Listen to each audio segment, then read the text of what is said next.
Seems like it was just yesterday that I was here. That's great.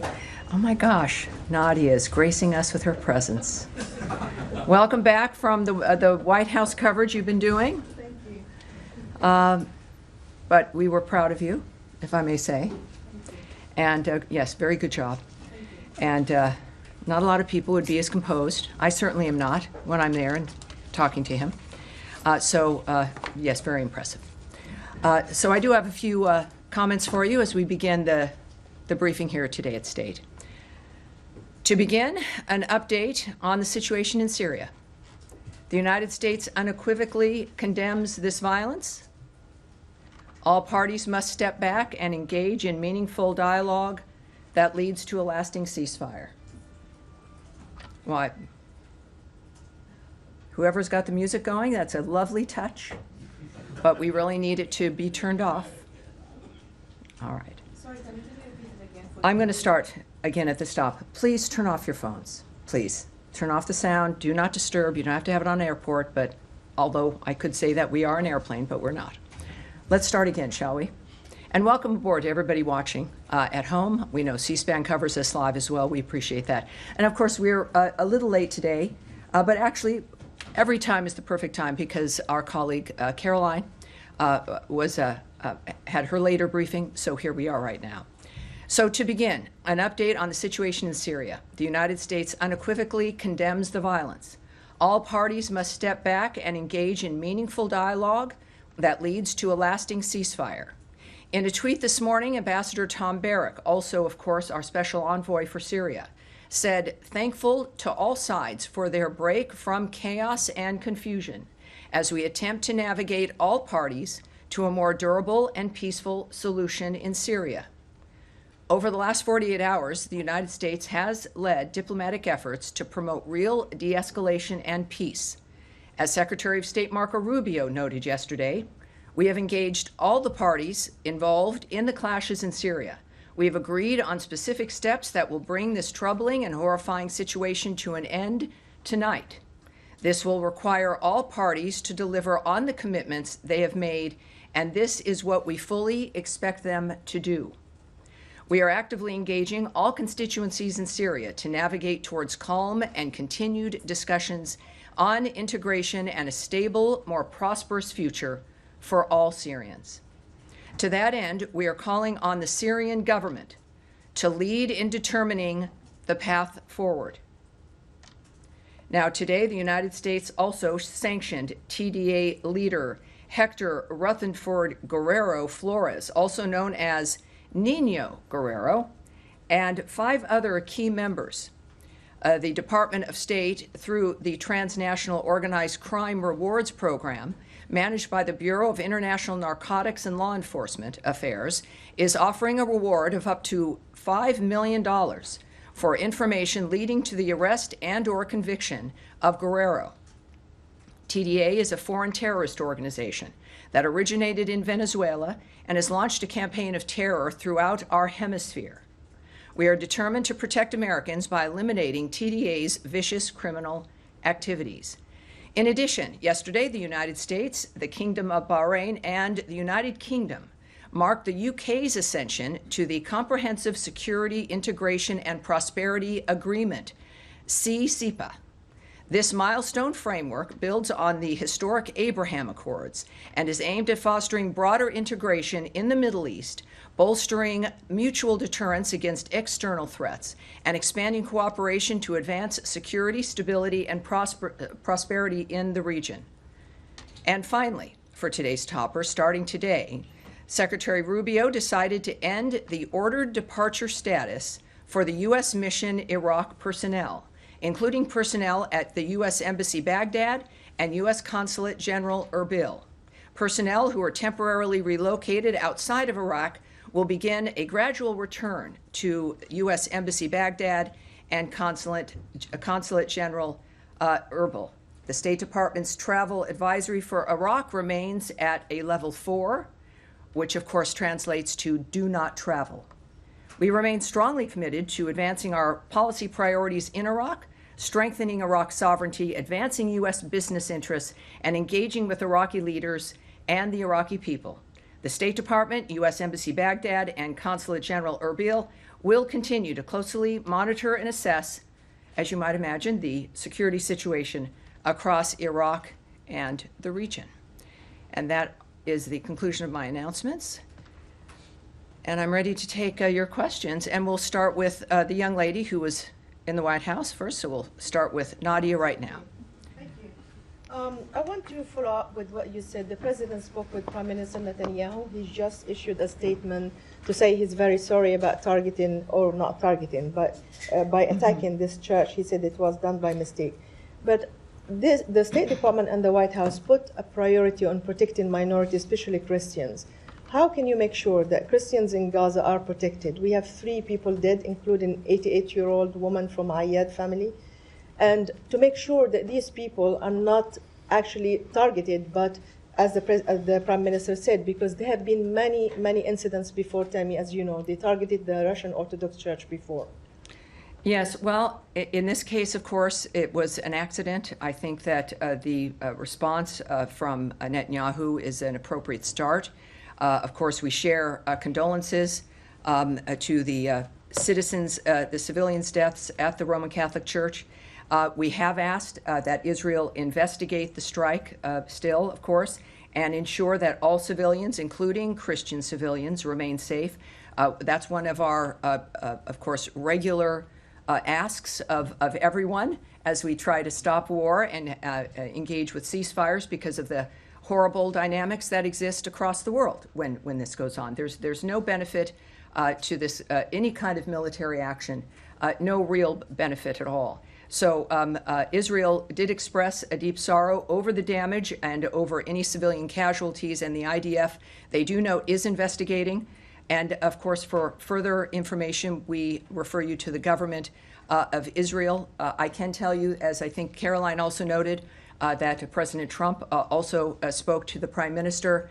And I think it's an understatement to say that he was not happy, that this is, again, the kind of thing that reinforces his commitment to peace around the world. I've spoken with the Secretary today at length on a number of issues. Obviously, everyone is appalled. I can tell you, for those who haven't seen it and for those at home, the Israeli Foreign Ministry has said, Israel expresses deep sorrow over the damage to the Holy Family Church in Gaza City and over any civilian casualty. The IDF is examining the incident, the circumstances of which is still unclear, and the results of the investigation will be published transparently. Israel never targets churches or religious sites and regrets any harm to a religious site or to uninvolved civilians. The IDF has a statement as well. The IDF is aware of reports regarding damage caused to the Holy Family Church in Gaza City and casualties at the scene. The circumstances of the incident are under review. The IDF makes every feasible effort to mitigate harm to civilians and civilian structures, including religious sites, and regrets any damage caused to them. So this is, I think, a good indication of their realizing what the world expects, what we expect, and, of course, appreciating POTUS's contact as well, which is helpful for all of us. Nadia, one more. Yes, ma'am. Syria. Yesterday, the Secretary told us at the Oval Office that the conflict in Sweden is between the Bedouins and the Druze. Do you rule out any involvement of foreign fighters or ISIS fighters in what we have seen, witnessed in the last 3 days, including atrocities against civilians? Well, there will be some continued, obviously there will need to be some continued investigation of the nature of what's occurred. We saw, of course, the President and the Secretary note, both of them, that they've been involved, and certainly our Special Envoy, Tom Barrack, is also, of course, the Ambassador to Turkey. And we know what we know at this point. Clearly, there has to be more investigation into the nature of how this started. But ultimately, the discussions have created a dynamic where the Syrians have withdrawn. Israel has not continued. That has ceased. And of course, there continue to be skirmishes. This is a rivalry between the Druze and the Bedouins. That's, I think, 400 years old. This is, though, one of those challenges that, if perhaps confronted in the modern age, with new possibilities of living together, that is the kind of thing we now know must be addressed. So we've had some success You heard in my topper the Secretary's continued optimism, and Ambassador Barak, of course, is returning and will be involved. And of course, I can tell you also that we unequivocally condemn the violence that has unfolded there. All parties must step back and engage in meaningful dialogue that leads to a lasting ceasefire. Of course, we know those lines from various other locations, but we also have committed to them, and we engage with them as we are also in this case. Over the last 48 hours, the United States has led the diplomatic efforts to promote real de-escalation and peace. We are actively engaging all constituencies in Syria to navigate toward calm and continued discussions on integration and a stable, more prosperous future for Syrians. And that continues. That has been the mission of Envoy Barak, and it remains the mission of President Trump and Secretary Rubio. All right. Yes, ma'am. Humaira. Hi, Tammy. I just want to understand, my colleagues asked about this yesterday, but did you guys get to the bottom of the misunderstanding that Secretary Rubio talked about yesterday? We see it in a different wording again today in Ambassador Barak's tweet or post. Confusion. What was this misunderstanding, and did the U.S. government intervene in a way to assure that this misunderstanding will not happen going forward again? You seem a little skeptical, but I don't know if I know some people at home can see some of the reporters here in the first two rows. I guess that's a prerequisite in this job. Yeah, yes, perhaps it is. But for those who don't know, the language from Ambassador Barak's tweet: thankful to all sides for their break from chaos and confusion as we attempt to navigate all parties to a more durable and peaceful solution in Syria. And I noted to you already the language from the Secretary. The confusion, as was conveyed to me and was, I think, generally understood, was this ancient rivalry between the Druze and the Bedouins, and violence ensuing.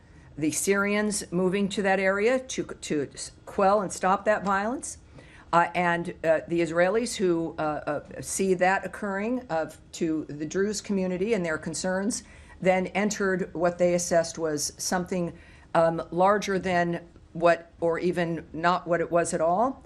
I am not a party to the full discussions or to the details of obviously of all of these groups and nations, what their choices were. But when the Secretary chose and the President chose to use the word miscommunication or misunderstanding, obviously here now from the Ambassador, chaos and confusion. The good news is, the story is, it stopped as within the management of that larger conflict. Again, there's still skirmishes and other issues that, as we've also noted, the Syrian government is going to have to lead. With obviously there'll be other involvements, but lead into this de-escalation and to the stability.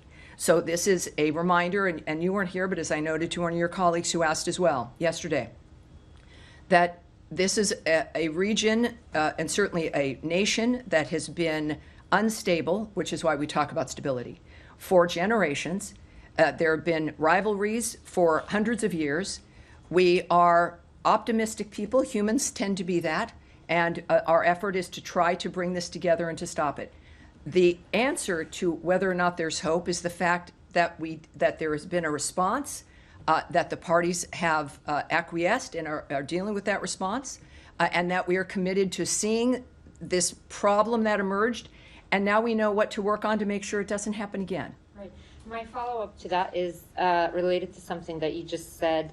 U.S. is pursuing stability in Syria, as far as I can tell, lifting of the sanctions and...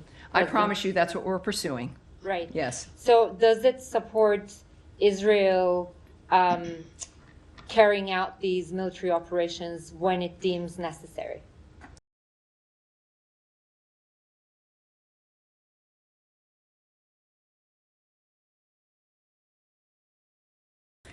I can tell you regarding Israel's intervention and activity is the United States did not support recent Israeli strikes. We are engaging diplomatically with Israel and Syria at the highest levels, both to address the present crisis and reach a lasting agreement between the two sovereign states. President Trump has outlined his clear vision of a prosperous Middle East and stable Syria at peace with itself and its neighbors, peace among neighbors, including Israel and Syria, is a critical component of this vision. So I won't speak to future conversations or past ones.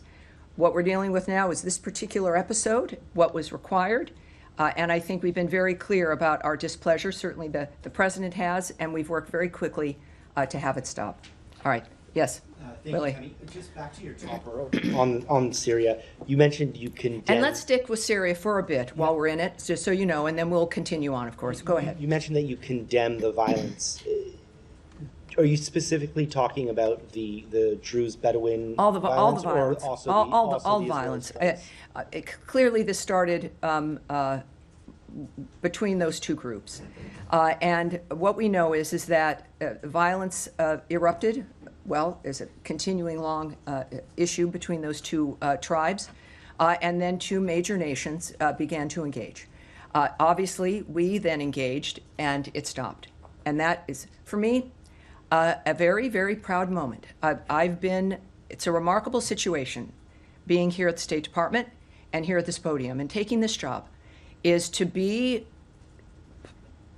an observer of actions that can be taken that stop what could end up being major global horrible issues. And we continue to work on some. We've been successful on others, but it was a very heartening and wonderful to see the work in that regard. So I think that it's the violence in general that appalls the President, that disturbs the Secretary, and it is what we all want, even though we've grown used to it. But it's possible. And if anyone can make it happen, if any country can, it's the United States, and it's the President, and it's Secretary Rubio. All right, yes, Sean. Could I follow up your answer that you gave to Lamara, said that the United States does not support recent Israeli strikes?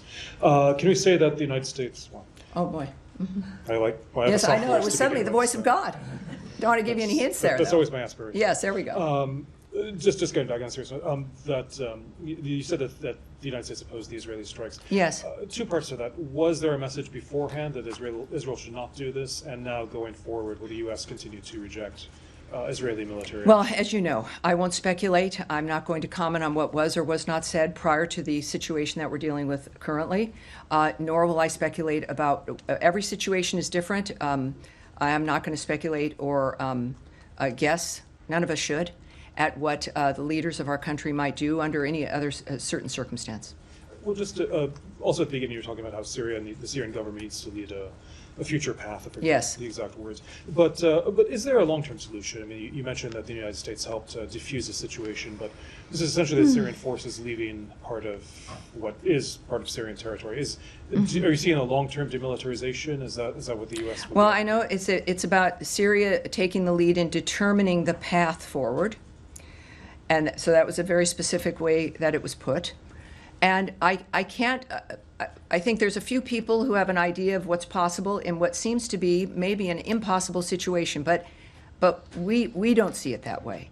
And I think that's where new ideas, new solutions can emerge, is when you don't give up to what you think is impossible. So I can't comment on what the strategy would be, what individuals imagine. It is a region that is ancient, and the people are ancient, and it is the modern world, and I think we now provide a chance, our generations do, to have a different kind of path forward. Just one more point on that. All right. I mean, one of the points that Israel is making is that there are jihadists involved in this, and that some of the violence has been against Druze. Is there any concern about linkages potentially between the Syrian government, and is that something that the U.S. has seen? Is that something that the U.S. would become? Well, I know that from the beginning, the issue was, of course, working with the new Syrian government on dealing with the problem of ISIS.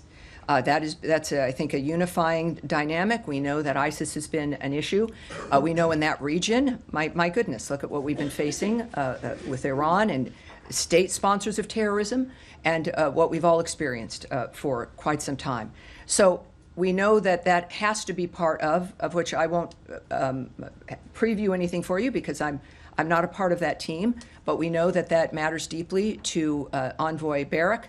And everyone is clear-eyed about what this is, and yet it won't stop them from trying. But the good news is that the good and the bad news is that we have enough history to know what's solvable, what isn't. I recall before President Trump's first term that this idea of getting rid of ISIS as it was moving around the globe, that it was going to be impossible. It would take 30 years. This is just a giant, horrible thing that we would just have to learn to adapt to, but it could never be crushed. President Trump did not believe that and chose to move forward anyway. And I think it was about 18 months, 2 years at the most, and he eradicated ISIS. And so we know that there's in order for something new to happen, you've got to have the idea first. We have that. Again, we're not naive, but we are optimistic. I think that is the history of the American people. And we're going to continue on that. We have good representatives helping us with that as well. Yes, sir. You said that the US didn't support the Israeli strikes, and you were asked about any conversations beforehand. But what about afterwards? I mean, Caroline Levitt had said that the president called Prime Minister Netanyahu, or they spoke on the phone today, in which he condemned the strike in Gaza. But was that lack of support for the strikes on Syria, was that also conveyed to Prime Minister Netanyahu? Well, I don't know. I wasn't on the call. We were not informed of those details. Caroline had what she chose to share with you, so I won't get ahead of guessing what the conversation was. And just one other Yes. question about, I mean, you've said in the church strike, you've asked Israel to investigate that. Ambassador Huckabee said yesterday that the US has asked Israel to investigate the death of Saif Musaleh, the Palestinian American who was Yes. killed. And yet, in the same 24-hour period, he tweeted that there was a travesty of justice by the in terms of the investigation of Benjamin Netanyahu. He called them the insanity of out-of-control prosecutors. So I'm just trying to understand how a system that appears that you don't have faith in over the investigation of Mr. Netanyahu is good enough to investigate the deaths of Palestinians. Well, I would not want to characterize the ambassador's comments, but they were his remarks. If you want him to elaborate on those, you can. What I speak to here is the mission and the statement and the actions that the State Department and the President of the United States has taken and that the government is taking. And not just these two issues, but our overall view and vision of what's going to be important in the world and how we react to it. So I'm not going to characterize or place the ambassador's comments in any kind of context. That was his retweet of the president. Yeah. Well, it's not where I'm going to go. It's not what we're discussing today. Right. All right. Yes, Michelle. I have a different topic. Well, do we have any more Syria? All right, we'll come back. So, Michelle, you'll be the start of that? Yes, sir. Yeah, thank you so much, Tani. On the path forward and also the long-term solution, which Sean asked you, do you believe that the only path forward in Syria is that the all constituency or the minority group is to integrate with a centralized government, or have the recent escalation, changed your view? And do you think that federalism or some sorts of autonomy is a viable solution for the current situation in Syria? Well, part of starting something like this so new is I don't think it's really ever happened before, is looking at the nature of what works and what doesn't. Clearly, the people of Syria view themselves as Syrians. That is part of, I know, what was discussed earlier, the nature of how you're going to have a government like that for that nation be able to represent and include everyone. The issue was including them. Of course, every government is going to be, and should be, the decision, how it's formed, the nature of what it represents, should be the decision of the people of that country. But you've got to have a chance to start with the very basics, which is stability, infrastructure, some modicum of peace that you can rely on. And we expect, again, there's been instability. So the stability part you work on and you assess it as it continues, and then you see what needs to be addressed. And that's what we're helping with. So it clearly is going to be up to the Syrian people. But the way that it would work is that because we've seen the history of when everyone is not included, of what can happen. But that is, again, this is where the negotiators, those who are wise enough to be envoys, who delve into this, which is the hardest work in the world, We'll leave that to people like Ambassador Barrack and President Trump and Secretary Rubio. Yeah, help me if I understand you correctly. Does that mean that the U.S. is not opposing federalism or autonomy for the Syrian future? I'm not going to comment further than just the theory of trying to get some stability here and the inclusion of the people who are in Syria, without going into at all what the details might be or what choices might be made. That's not my place, so I won't comment on that. Saeed, are you with Syria yet, or no? All right. Yes, sir. Yes, thank you, Madam Bruce. Ahmad Shahidov. My question is about the very most discussed topic in South Caucasus. There is an ongoing discussion in South Caucasus about the opening of Zengezur corridor between Armenia and Azerbaijan, and many believe... All right, so we'll stick with Syria for the moment, and I'll come back to you. I know that's a large issue, but we will do that. Oh, yes, there we go, right there in the middle. Yeah, thank you, Tommy. It's still about Syria. So how the secretaries happy or convinced that the Syrian government is the right one at the moment for Syria, looking at what's happening with the Israeli and the Druze? Well, again, I would just caution in any dynamic that is this fluid and changing, where it's new, it's the kind of new idea and commitment brought by the United States and President Trump. I would caution to not see something that occurs that has been by our government characterized as a mistake or a mischaracterization or a misunderstanding in the midst of something that is also part of a 400-year-old tribal conflict. But the story is, it was stopped. We were able to stop it. We know that it's not going to be utopia the moment we all agree, let's do this. And then it happens. It's the idea, and then it's the implementation of that idea. And that is the commitment of Ambassador Barrack and, of course, of our leadership. So I would say that the issue is whether or not there would have been a response to this, whether or not there are relationships and partnerships that would listen to each other. And it occurred. Obviously, there's more work to do, but it's worth doing. And I think that's our approach. Yeah, follow up only. And if I may, Tommy, thank you.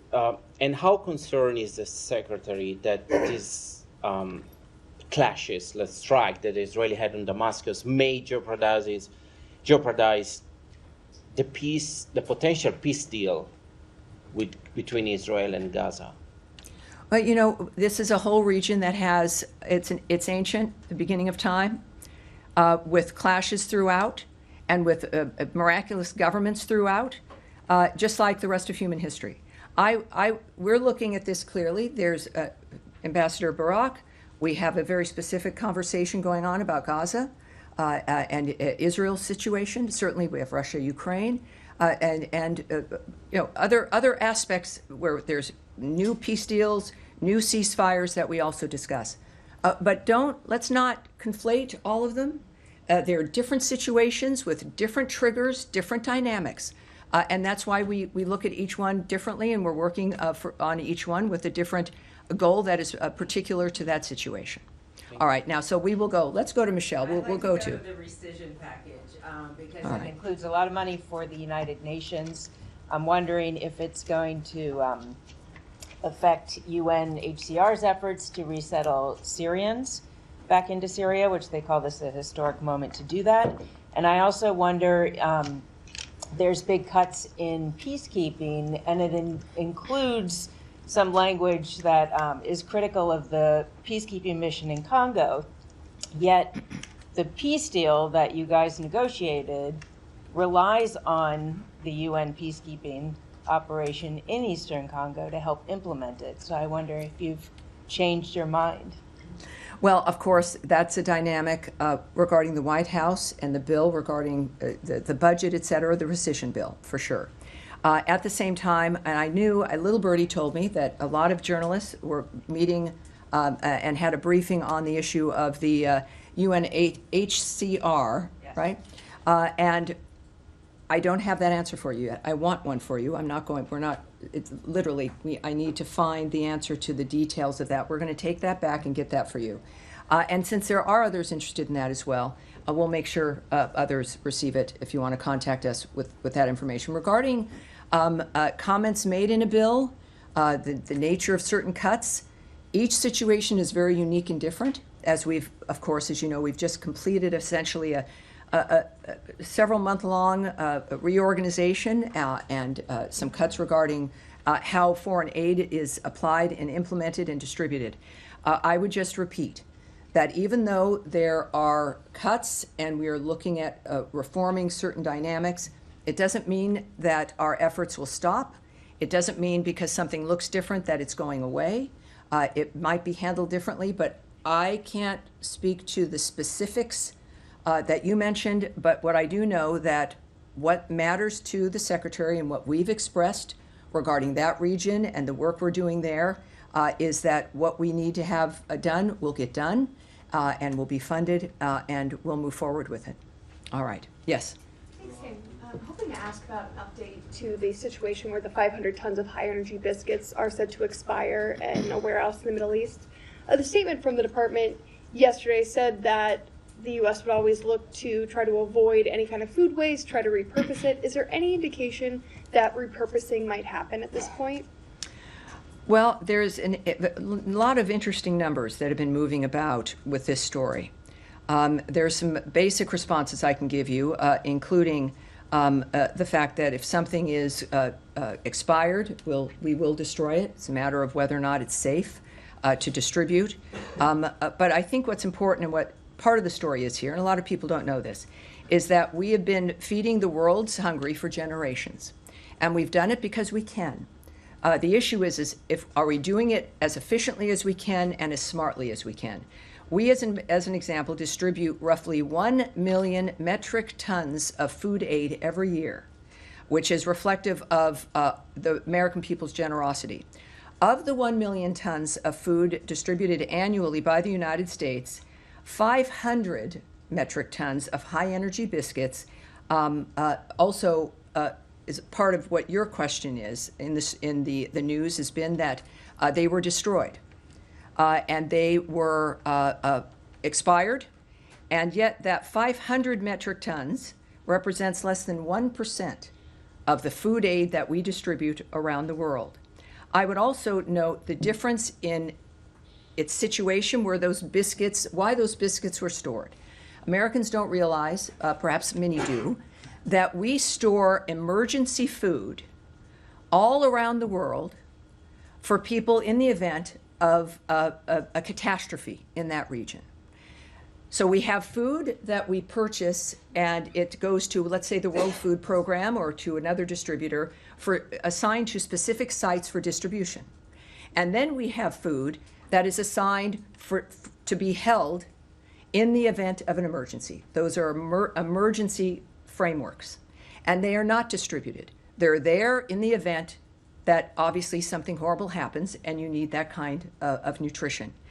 That's where those biscuits were. That was 500 metric tons of what they say HEB, high energy biscuits, and that is less than 1% of the food aid that we distribute, as I've mentioned. The best analogy I can use is that I think most of us have, I do, I'll just refer to myself, a lot of batteries in a battery carrier that I don't use, that they're there in the event of an emergency and the electricity is down, and I know what needs batteries and what doesn't need batteries.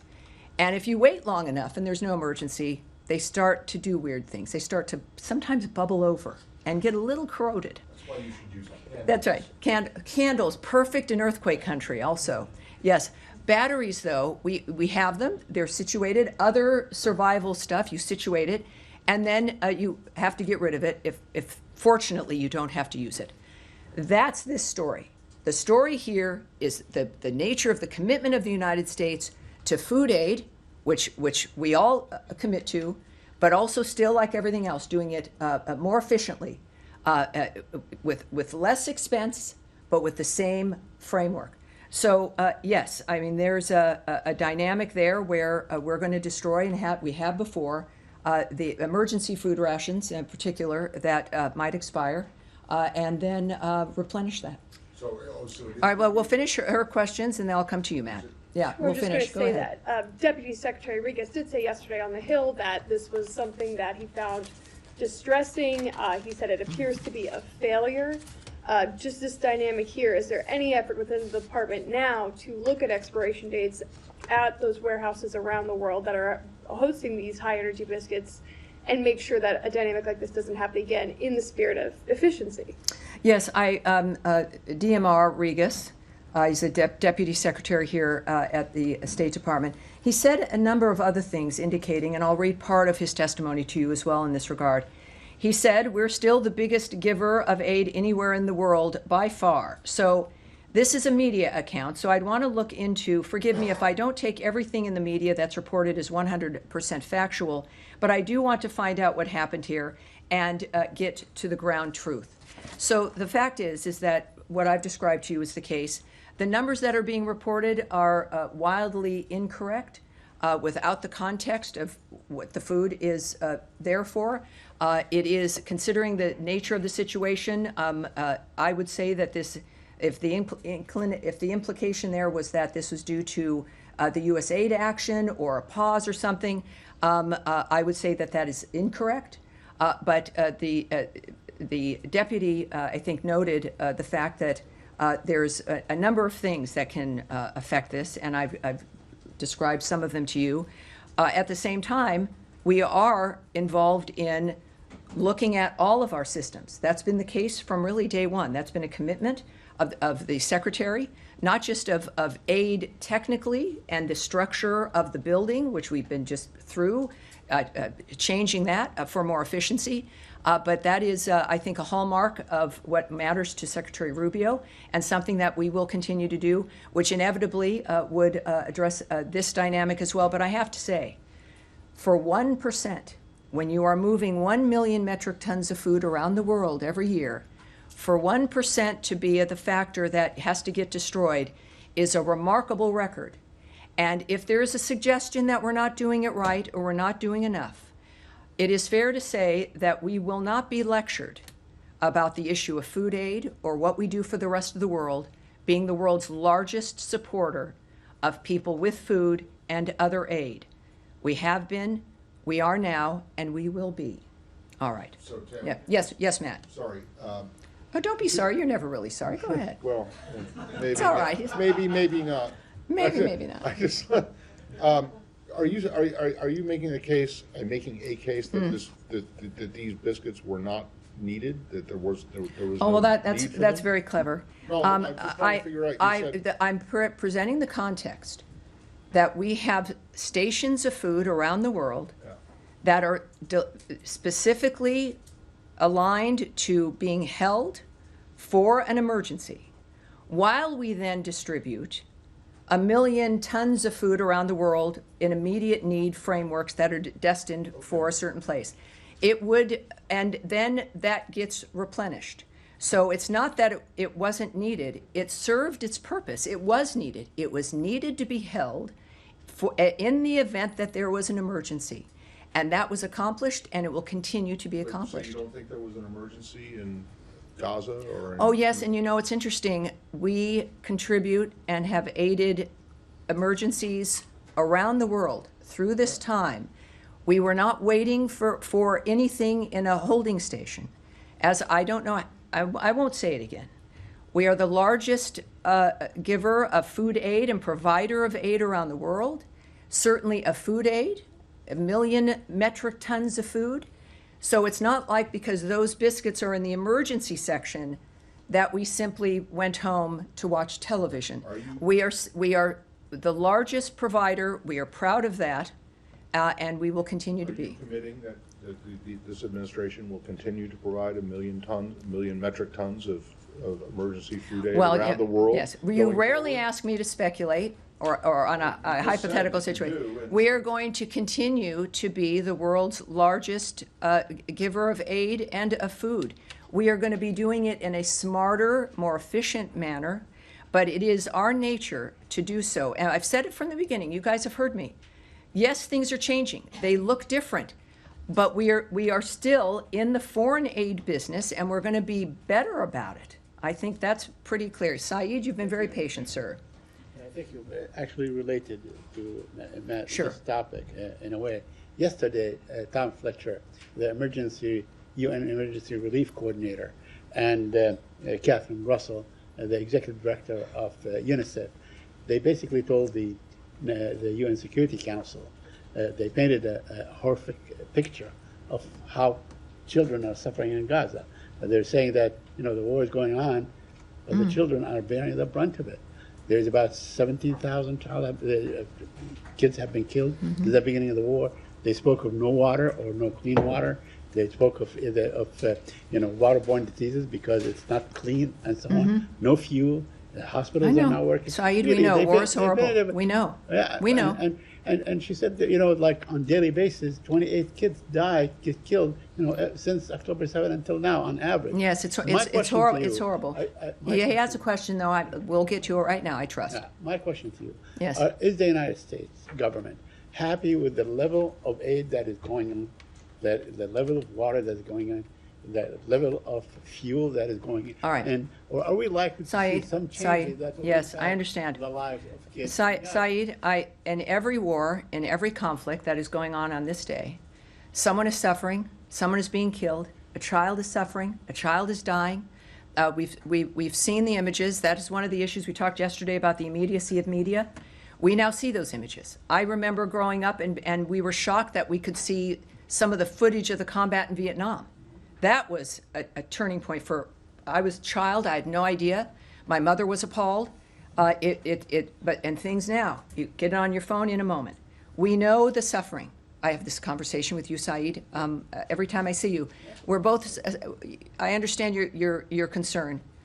I've committed my time in this season to address that as well, as have everyone else in this building, as have Americans. We're proud of being Americans because of what we've been able to accomplish for the world. What I can say is that it is, I think you used the word happy. Of course we're not happy. Who's happy with these developments? It's war. It is, while it is common, it is unnatural. It's an obscene display of what humans are capable of. And that is why we work to stop it. And the people who aren't stopping it are Hamas. So when you think about why this continues in the Gaza Strip and organizations who have condemning the Gaza Humanitarian Foundation and their delivery of over 70 million meals at this point, the fact is there is one group responsible, and that's Hamas. They are still holding dead bodies. They're still holding live people. They are still murdering people. So if the onus is on us trying to move through that obscene environment, and we do what we can, which will never be enough. Saeed, I don't know if it's because you want me to repeat this or if you forget what I say. It is worth repeating sometimes that we understand this, and it's why we do what we do. It's why the president is passionate, why the secretary is passionate, and why I stand at this podium, and why all of you are in this room, because we don't like much of what we see. We have successes sometimes, but of course it's not good enough, and it won't be, because the only time children will have exactly what they need is when Hamas is gone, when the terrorists are not controlling a swath of land, and when peace is generated by a government that its people have chosen and is not based in the inhumane slaughter of people. Yes, sir. All right, so you, sir, and then we'll go. Right. Thank you very much. I have two quick questions. You are aware. Make them not quick, but go ahead. Yes. The militia have intensified their attacks on the Kurdistan regional government's oil fields and on U.S. companies operating in Iraq, action that threaten the stability of the global energy market. These attacks are no different from what the Houthis in Yemen are doing against international trade. What responsibilities do the Iraqi state and the international community have in addressing this situation? You know, obviously that is an issue that we are concerned about. I have put out a statement, which I don't know by heart. I am going to ask, well, where's my Tommy? Is my principal deputy not here? Where did he go? All right. Nicole, I know my statement's in here, and I'd like to read it for everyone regarding the Kurdistan situation. Nicole, could I ask you to come up? Actually, you'll have to come up here. I know, it's not that intimidating. It isn't. Everyone, this is Nicole, a woman who makes a great deal possible in this building. Let's see what we have.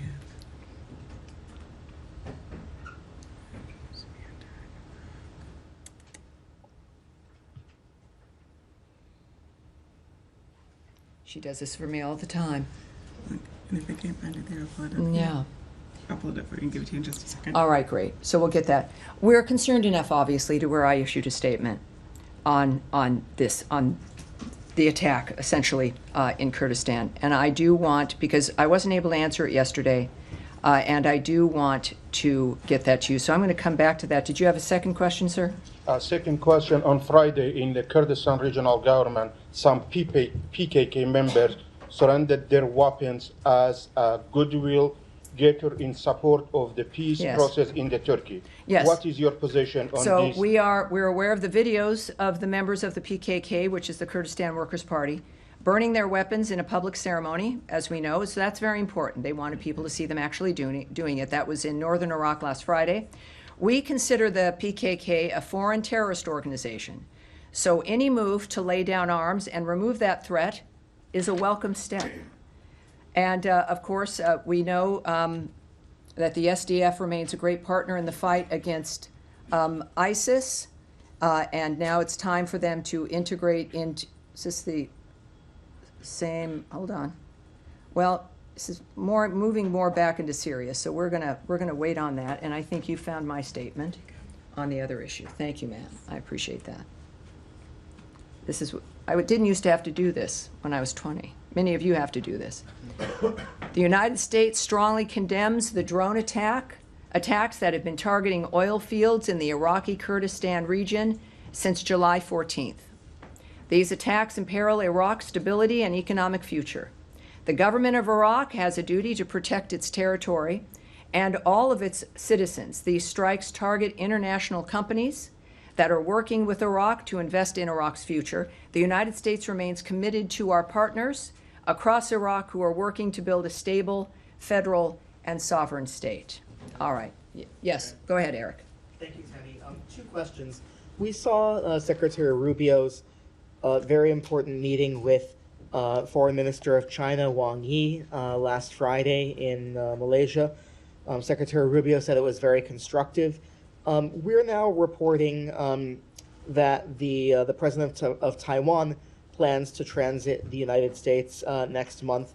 And I wanted to ask if there's any concern about expected or foreseeable Chinese reaction, because we've seen in the past, for instance, in December, when the president transited Hawaii and Guam, we saw China's largest naval deployment in years along the first island chain. And is there any concern that at a time when, coming off of this high of the secretary's meeting with his counterpart, that the presence of the Taiwanese president will somehow be counterproductive or disturbing to this point that's been reached? Well, I think you mentioned that they had met, and I would refer you back to his comments following that meeting. He stated that this was not a warning meeting and that the discussion was constructive and positive. And I remember his attitude, and I appreciated that. And also, he noted, I want to reiterate that transits by the Taiwan president are fully consistent with our longstanding policy and practice. I don't want to necessarily attach that to the secretary. I'm not sure that that's what he said, but that is the case. I would also say that transits of the United States by high-level Taiwan officials, including presidents, are again in line with past practice and fully consistent with our longstanding policy, and such transits are undertaken with consideration for the safety, comfort, convenience, and dignity of the passenger. How long All right. Sorry, my All right. second Yes, go question, ahead. Tammy. All right. But I'll be back to you in one moment. Ukraine, if I may. Your colleague at the White House spoke to President's expectations following his 50 days deadline. My question is about Russia's reaction in these 3 days. There's no sign of any different, behavior. Instead, they did, issue a nuclear threat. They questioned President's motives. And Russian Foreign Minister today said that we are not accepting any threats. So what makes the President, the administration, believe that next 47 days will be any different? Well, I can't read their mind, and I won't begin to try to think of what they might be thinking. I don't know what I'm going to be thinking tomorrow. You never know. But what I can say is that obviously they've expressed their displeasure with how things have been so far, which in part led to this new structure that we're looking at, including the 50 days. Regarding any kind of nuclear commentary or preemptive strikes, et cetera, let's just say that rhetoric does not improve regional security. And of course, as President Trump has said, the word nuclear should not be treated casually. And we have seen these kinds of reckless and unhelpful statements before. So it's not something I can preview for you regarding what might happen or might not happen. But the good news is that the world knows the nature and the attitude and the values of President Trump and the Secretary and of the American government. And we also, of course, remain committed, as we have, to Ukraine and to ending that situation peacefully, hopefully through diplomacy, as the President has been committed to. I'll go right back. On that line, last week, this day, the Secretary met with Lavrov, and he signaled quote-unquote new, different approach from Russia. The fact that the President moved forward with his own deadline, does that mean that you guys have rejected what Lavrov after? I can't speak to that. I can't address that at all. But I would caution again, drawing conclusions because of what someone else may have said or if a phone call happened. These are very deliberate individuals, the men and women making decisions, engaging in these things. We know what's at stake. We know why they're doing it. It's about life and death and who's alive today, who might not be tomorrow. They're aware of everything, and the choices they'll make will be the right choices. And we'll go right back to Eric here for his last question. Thank you, Tammy. On the same topic of Ukraine, we've seen the president earlier this week. He had Secretary General of NATO in the Oval Office.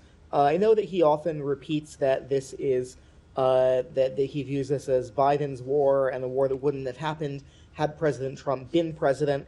But do you think that we're seeing any kind of a pivot or a greater investment from the Secretary Rubio and President Trump in the outcome in Ukraine, particularly since the NATO meeting and this idea that 6 months in, his view is stated many times is that the war would not have happened had he been president, but now 6 months in, there's an opportunity to make an impact or to own the future of what happens in Ukraine? Well, I know that the first thing that drives the president and that the cabinet, including the Secretary of State, follows is the vision of the president and how to approach these issues in which they agree. I can just reiterate for people from the president who said on the 14th, we're very, very unhappy with Russia. I'm disappointed in President Putin because I thought we would have a deal 2 months ago, but it doesn't seem to get there. I speak to him a lot about getting this thing done. And I always hang up and say, well, that was a nice phone call. And then missiles launch into Kyiv or some other city. And after that happens 3 or 4 times, you say, the talk doesn't mean anything. So that is the president speaking quite transparently about his assessment of things, allowing the American people and the world to understand that his patience, he is a very patient man, and he's a realist. And he's going to be honest. And the arrangements and the conversations, certainly with Secretary General Rutte and NATO in general, the plans in which to make sure that Ukraine has what it needs defensively.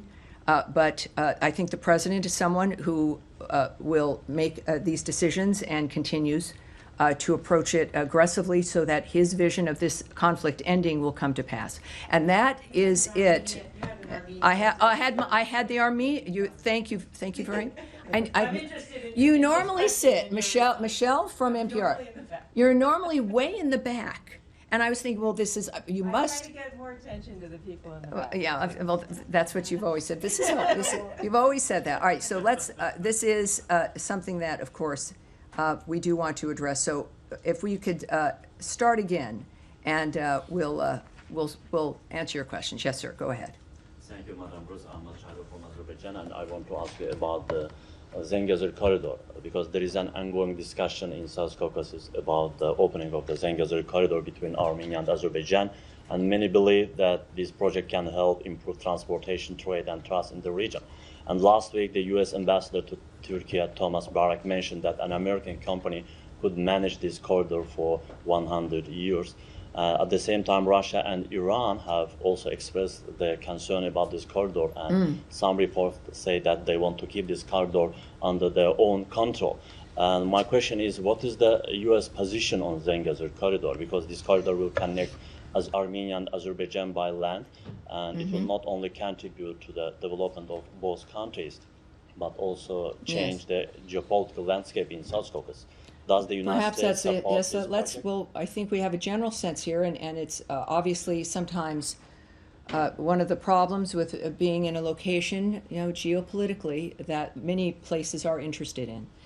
We do know, and this is what I can say, and it's not exactly what you're looking for, but because this is also a question that the White House, that the president's team, we'd like to check with them and see what they would say to this.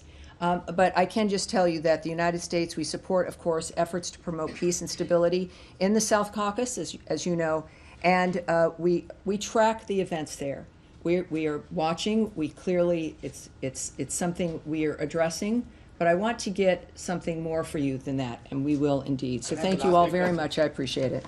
That's it. Thank you, everyone. I'll see you next week. Thank you very much. Have a great day.